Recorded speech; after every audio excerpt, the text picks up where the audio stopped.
ვიდრე ირაკლი ღარიბაშვილი ყოფილი პრემიერ-მინისტრი წერს ამ წუთებში წერს ახლა როცა ამ სტრიქონს წერ შუაღამე დაიწვა დადნა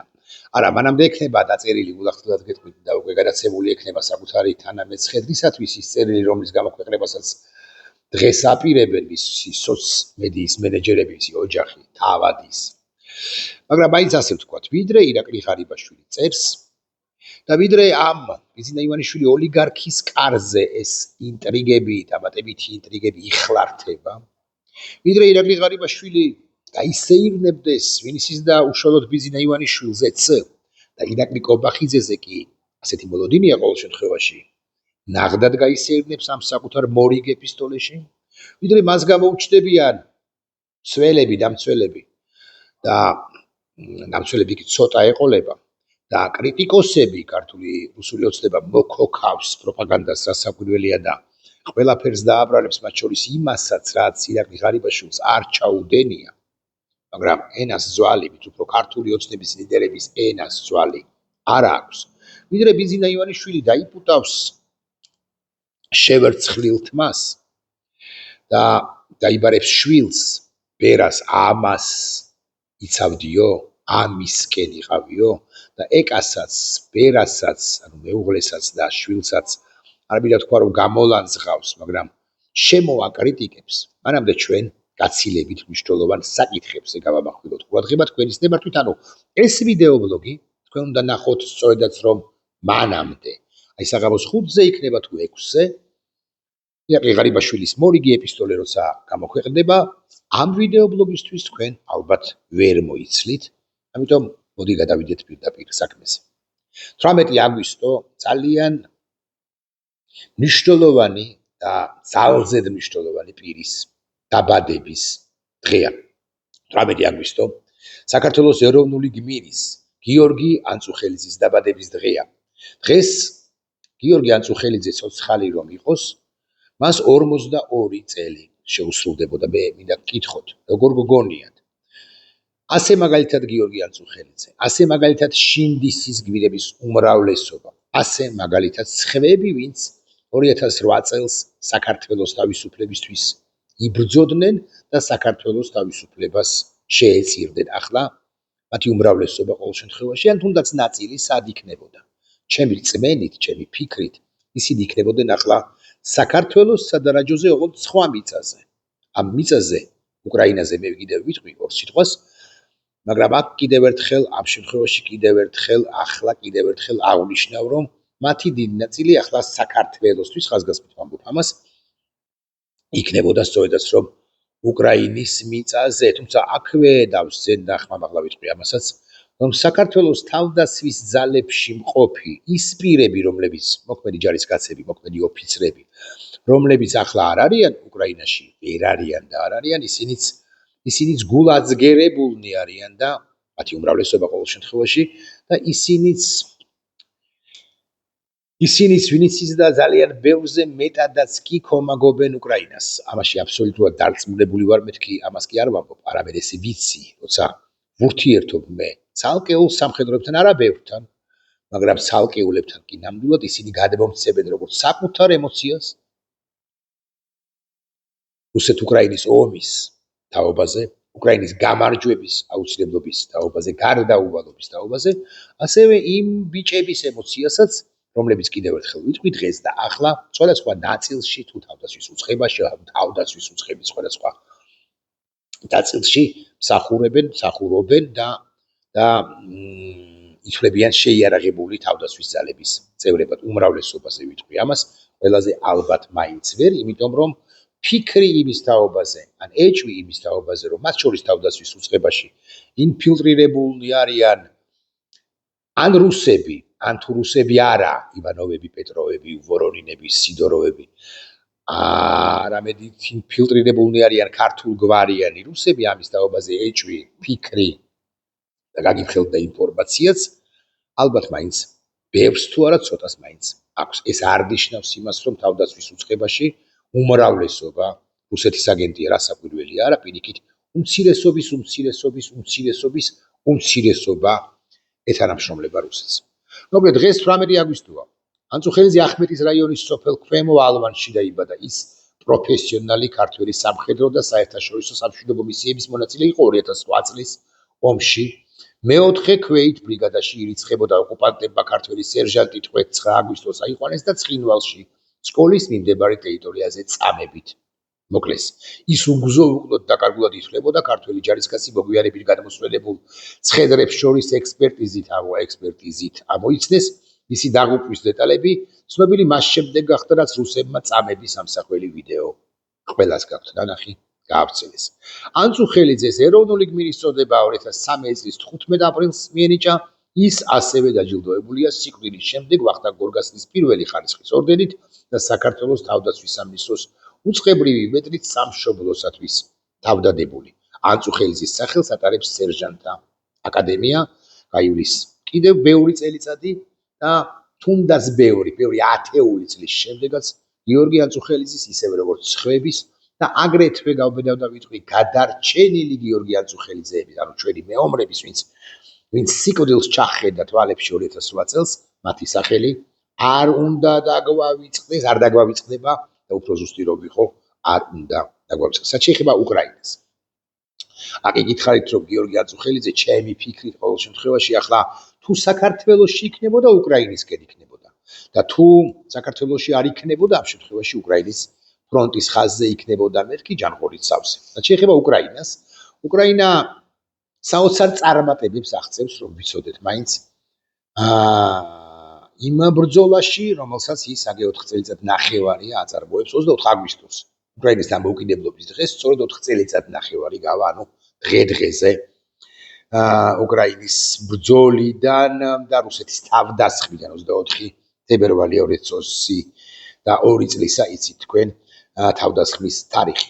უკრაინა საოცარ წარმატებებს აღწევს და მიუხედავად იმისა, რომ რუსეთის შლეგი ლიდერი, ავადმყოფი ლიდერი,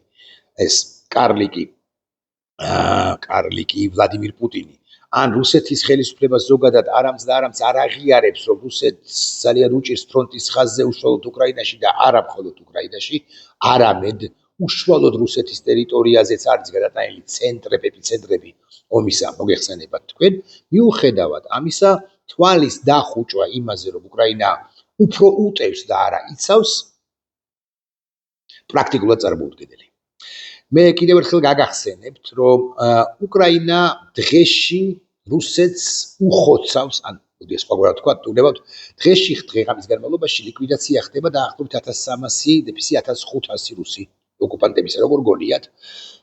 გგონიათ, როგორ ნადგურდებიან ოკუპანტები, რომელთა ცხედრების გამოყვანასაც რუსეთი ვერც ახერხებს და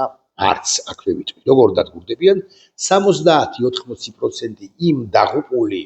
ლიკვიდირებული რუსებისა არის გადადგურებული უპილოტო საფრენი საშუალებებით, რომლებიც უკრაინას, მოდი ვიტყვი ასე, უხვადა აქვს ისედაც, ანუ უშუალოდ უკრაინაში წარმოებული უპილოტო საფრენი საშუალებები და აგრეთვე მას მიეწოდება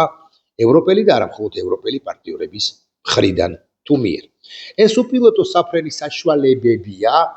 და მისი გამოყენების ეფექტურობაა,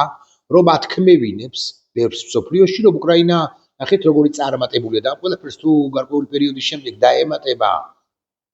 დაემატება მძლავრი და შორს მფრენი ბალისტიკური უკრაინული იარაღი რაკეტები. ამის შედეგად თუ გავბედავ და ვიტყვი თუ რუსეთს დედა აღარ ეყოლება მეთქი, სულაც არ იქნება გადაჭარბებული. ოღონდ მე რუსეთში ვგულისხმობ სწორედაც რომ მოსკოვს და არა ომსკს, მურმანსკს თუ მიმდებარე ვორონეჟს თუ სხვა ტერიტორიებს ხო, ბელგოროდს ასე მაგალითად. იქ უკრაინამ საოცარ უპირატესობას აქამდეც მიაღწია და გავბედავ და ვიტყვი პეტერბურგისა და ლენინგრადისა და მოსკოვის ოლქებში, სივრცეებშიც მიაღწია, მაგრამ ის ომსკი და ის მურმანსკი, ის ვორონეჟი და ის ბელგოროდი და ის ვლადივოსტოკი და სხვა ტერიტორიები, სხვა ქალაქები თავად რუსეთის ფეხებზე კიდია, ვიდრე არ შეწუხდება რუსეთი უფრო მძლავრადაც, უფრო მძიმედაც, უშუალოდ მოსკოვში და რუსები, რიგითი მოქალაქეები, საკუთარ ტყავზე არ იწვევენ იმას, რაც დამართა რუსეთის, ანუ მათი ქვეყნის ხელისუფლებამ უკრაინას და უკრაინელ ხალხს, მანამდე ვითარება რუსეთში არ შეიძლება. ანუ ფეხებზე ჰკიდია პუტინს ჩელიაბინსკში მოხდება თუ არა რამე, აფეთქდება თუ არა, წყალსაც საუღია მთელი ჩელიაბინსკი ასე ფიქრობს თავად, მაგრამ აი მოსკოვში თუ მთელი მოსკოვი არა, მოსკოვის ერთი მეასედიც რომ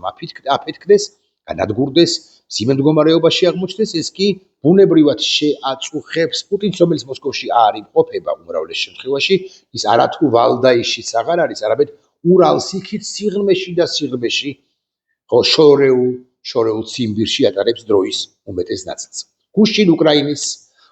შეიარაღებულმა ძალებმა უპილოტო საფრენის საშუალებებით რუსეთის რეგიონებსა და ანექსირებულ ყირიმს 440-ზე მეტი დრონით შეუტიეს. 440-ის თაობაზე ვრცელდებოდა ინფორმაცია ცოტა ადრე, უკვე შემდგომ დაკორექტირდა, რუსები ამასთან დაკავშირებით ისტერიკაში არიან, დაკორექტირდა მონაცემები და აღმოჩნდა, რომ 700-მდე დრონით შეუტიეს არა ზოგადად რუსეთს, არამედ კონკრეტულად მოსკოვს. მოსკოვის აფეთქება, პირდაპირ თუ იდიბი მნიშვნელობით, მოსკოვის შემოგარენის აფეთქება უკრაინისთვის პრინციპულად მნიშვნელოვანია. შედეგად, მოსკოვში არსებული 4-ვე აეროპორტი გაჩერდა, რეისები გადაიდო და რუსები, რიგითი მოსკოველები აეროპორტებში მყოფები თუ ზოგადად ქუჩებში მოსეირნეები, რომლებსაც ტანცი და მანცი აქვთ გამართული მიუხედავად იმისა, რომ მათ თავზე დაფრინავენ უპილოტო საფრენის საშუალებები, ისინიც კი შეწუხდნენ. ეს კოშმარია დღეს საშინელება დატრიალდა ჩვენს ქალაქში, ამას ამბობს ერთ-ერთი რუსი რიგითი მოქალაქე. იგივეს იმეორებს, ოღონდ უკვე სხვა ოკუპირებულ ტერიტორიაზე მაცხოვრებელი რუსი ქალბატონი, რომელიც ამბობს, რომ დღეს დონეცკში ბოლო სამშენებლო ჰიპერმარკეტმა შეწყვიტა არსებობაო და ჰიპერმარკეტი დონეცკში, აქ გითხარით, მოსკოვის კი არა რუსეთის შლეგლიდერს, პატარა კაცს ფიზიკურადაც და საერთოდაც პუტინს შეშლილს. ფეხებზე ჰკიდია დონეცკიც, ლუხანსკიც და არათუ დონეცკი, ლუხანსკი, რომლებიც უკრაინის ტერიტორია, დე-იურე უკრაინის ტერიტორია ზეა, ტერიტორიის შემადგენლობაშია, არამედ უშუალოდ რუსეთში მიმდინარე პროცესებიც. უკრაინული დრონების მიერ მოსკოვზე თავდასხმის ეს მცდელობა ბოლო 2 წლის განმავლობაში ყველაზე მასშტაბურია, ამას რუსეთის ხაზგასმით ვამბობ, თავად რუსეთის სახელმწიფო სააგენტო ტასი იტყობინება. ელექტროენერგიის გარეშე დარჩენილი მოსკოვში 10,000-ზე მეტი მომხმარებელი, ხო თითქოს არაფერია 20 მილიონიანი ქალაქისათვის, მაგრამ ეს მაინც მნიშვნელოვანი რიცხვია, რომ ვიცოდეთ მაინც და 10,000-ზე მეტი მომხმარებელი და 46 სოციალურად მნიშვნელოვანი ობიექტი, ანუ რაღაცა მარკეტები, მინი-მარკეტები თუ სუპერმარკეტები, მოკლედ მნიშვნელოვანი ობიექტები. ტასის გამოთვლებიდან ირკვევა, რომ უკრაინული დრონების მიერ მოსკოვზე თავდასხმის ეს ცდილობა ბოლო 2 წლის განმავლობაში ყველაზე მასშტაბური კია, მაგრამ მოსკოვის მერი სობიანინი მთელი ღამის განმავლობაში უწყებოდა თავდასხმის შესახებ და მისივე მტკიცებით 200-მდე უკრაინული დრონი კი განეიტრალდა, მაგრამ 200 უკრაინული დრონის განეიტრალება პრინციპში ვერაფერი შეღავათია. 400-ზე, 450-ზე, 500-ზე მეტი მოხვდა ცალკეულ იმ ობიექტებს, რომლების განადგურებულია არ მნიშვნელოვნად დაზიანებულია. მოსკოვზე უკრაინული დრონების შეტევის გამო პავლოვის პოსადის 10,000-ზე მეტი მოცხასყურებელი, ეს პრინციპში გითხარით, ელექტროენერგიის გარეშეა დარჩენილი. უკრაინა მოსკოვის ოლქში ვაილდბერისის, უკაცრავად ვაილდბერისზე გამახსენდა ნამეტანი 7 ხომ არ არიან რუსეთს მიღმა არსებული ვაილდბერისის წარმომადგენლები და ვაილდბერისის ოფისების თუ საწყობების წარმომადგენლები. მე არ ვამბობ რასაკვირველი და არავის შემთხვევაში არ გადმომაქვს აქცენტი უშუალოდ საქართველოზე, არამც და არამც. მეც მგონია, რომ უკრაინელები ამ გვარ ნაბიჯზე თუნდაც ვაილდბერისის წინააღმდეგ არ წავლენ, არც უნდა წავიდნენ, იმიტომ რომ ეს მნიშვნელოვნად გააფუჭებს პროპაგანდის გათვალისწინებით ურთიერთობას უკრაინასა და საქართველოს ხელისუფლებასა და საქართველოს ხალხს შორის მილიციის და იმიტომ რომ ყველამ შეიძლება ვერ აღიქვას ისე როგორც უნდა აღიქვას, მაგრამ ანუ ამას არ გააკეთებენ, მაგრამ მე ვგულისხმობ სხვა სივრცეებს და სხვა სივრცეები კი ბევრი, სხვა სივრცეებში კი ბევრი ახსენებული ვაილდბერისის და არა მხოლოდ ვაილდბერისის საწყობები თუ ოფისები. ამ დრომდე ითვლებოდა, რომ უკრაინამ ვაილდბერისის 10 უმთავრესი ლოჯისტიკური ცენტრიდან 7 სრულად განადგურა. მათ შორისაა ყველაზე დიდი საწყობი მოსკოვის ოლქში, ყველაზე დიდი საწყობის მოსკოვის ოლქში უკრაინა ომის დამფინანსებელ პლატფორმას კიბერ სივრცეშიც ეს ძალიან მნიშვნელოვანი აქცენტია კიბერსივრცეში ატკაპულებენ რა უკრაინელი ჰაკერები თავდაცვის უწყების სამსახურში მყოფები უკრაინის სამსახურში მყოფები ატკაპულებენ და თითებს ისინი აღწევენ რუსეთის კრიტიკული ინფრასტრუქტურის დატა ბაზებში, მოკლედ სერვერებში და აი ამ სისტემას შიგნიდანაც ხრავენ და უნადგურებენ. სობიანინი ამბობს, რომ მიმართული 620 აპარატით, საუპილოტო საფრენი აპარატი მიფრინდა მოსკოვში და ამასობაში ჩვენ რითი ვართ დაკავებული და ველოდებით ირაკლი ღარიბაშვილის მორიგე ეპისტოლეს კარის თამაშები მიმდინარეობს ბიზინა ივანიშვილის ხელისუფლებაში ერთმა ირაკლი მეორე ირაკლი როგორც ჩანს საბოლოოდ დაამარცხა, მაგრამ ეს ერთი ირაკლი ანუ პირველი ირაკლი კი ხგონია რომ დიდი ხნით არის მოსული და გამაგრებული ჩამჯდარი იმ სავარძელში რომელშიც ის, მაგრამ გარწმუნებთ რომ ბიზინა ივანიშვილი ეჭვიანი კაცისათვის ირაკლი კობახიძეც მომაბეზრებელი იქნება გარკვეული პერიოდის შემდეგ და ეს ჩაჩურჩულებები ირაკლი კობახიძისათვის მახასიათებელი რომ ბატონო ბიზინა იცით ღარიბაშვილი ასე მაგალითად პარტიას ქმნის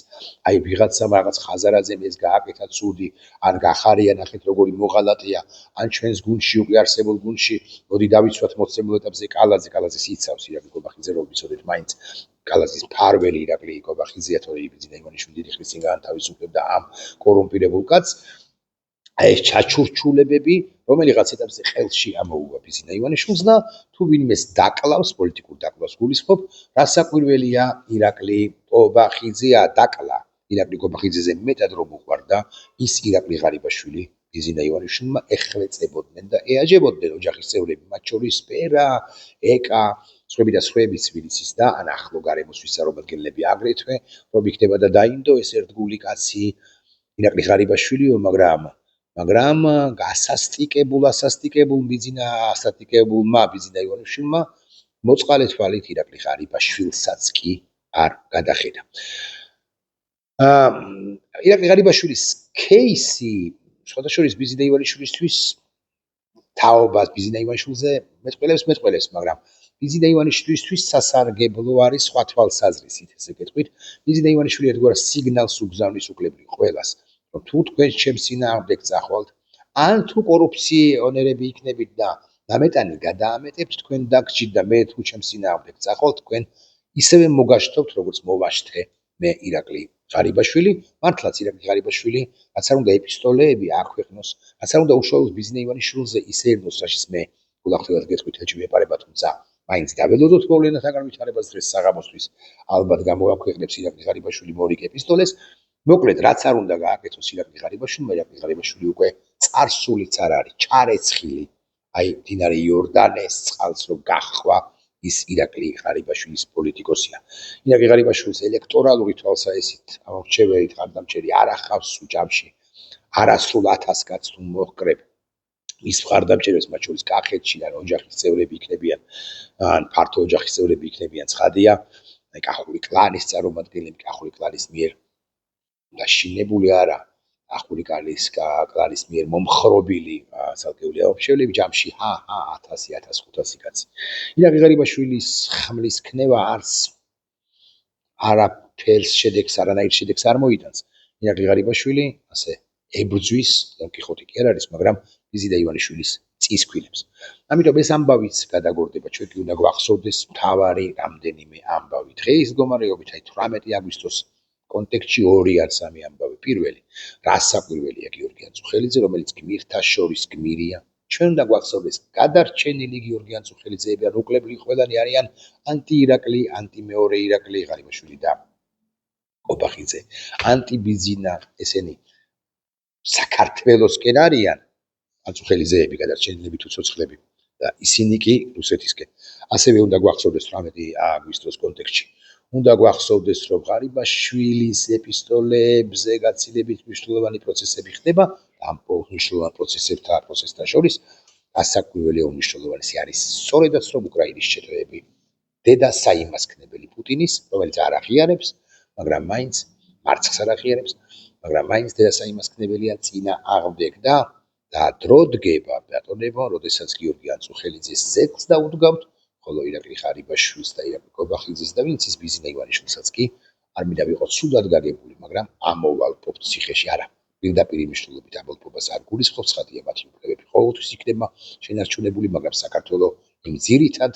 ხაზს განვითარებისა დაუბრუნდება, რომელზეც გიორგი ანწუხელიძე და სხვები ოცნებობდნენ, ლაპარაკობდნენ და რომლისთვისაც ქმედებდნენ. გიორგი ანწუხელიძე ქმედებდა საქართველოსთვის, ხოლო ხსენებული სამი პირი, ორი ჩემი მოსახელე და ერთი კი ბიზინა